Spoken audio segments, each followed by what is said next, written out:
NBC News Capitol Hill correspondent Leanne Caldwell, Politico White House reporter and Playbook co-author Eugene Daniels. Eugene is also an MSNBC contributor, and former FBI special agent and MSNBC national security analyst Clint Watts. It's great to have the three of you with us. So, Leanne, we've heard that new attack line from Kevin McCarthy referring to Kinzinger and Cheney as Pelosi Republicans. Today, he also confirmed what he called a contentious phone call with the House Speaker when she told him that she was going to nix two of his picks.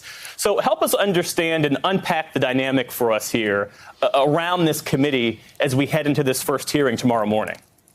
Yeah, this is definitely not a traditional committee, Jeff, or Republicans versus Democrats.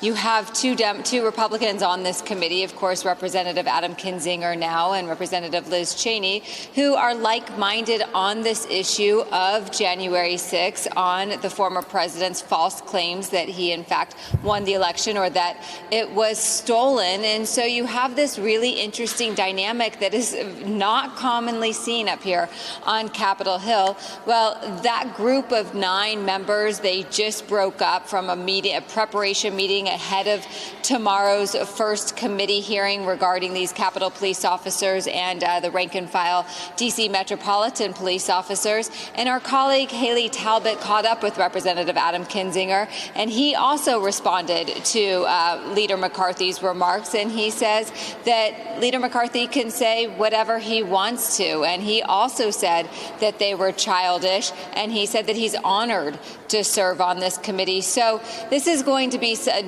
interesting spectacle as far as the members are concerned. Meanwhile, we are going to see very emotional and raw testimony from these rank and file Capitol Police officers that are probably going to steal the show tomorrow, Jeff.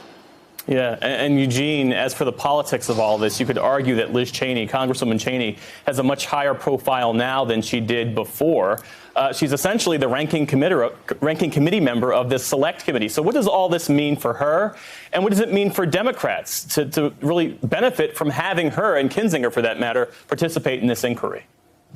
No, absolutely. One of the things that we said in Playbook when Liz Cheney was taken from her leadership position of months ago is that what happened was McCarthy giving her more power than she's ever had before, giving her more attention than she's ever had before. Most people in the country have probably not really heard of her until then. And so now she's taking kind of center stage, like Leanne just talked about, in this committee, going to be the person that everyone is looking to, giving this kind of opening statement tomorrow. And so what that means for her is that she is going to be, for Democrats, kind of the Republican of the resistance, right? Even though Liz Cheney is one of the most conservative members of Congress still to this day, despite, the Pelosi Republican moniker that we're clearly going to hear about more and more. And for Democrats, what they've been focused on this whole time is trying to figure out how to make this bipartisan, trying to make sure that it is taken seriously. But the problem with politics nowadays and the politics of this entire country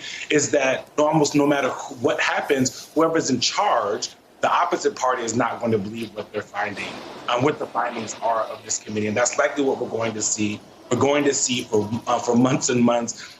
McCarthy and other Republicans attack this committee. Former President Donald Trump is obviously going to attack this committee. And so the outcome that everyone wanted after January 6th, almost everyone on January 7th was kind of ready to move on from Trump, get something together, figure out what happened. That outcome of really knowing what's happening seems far and far away.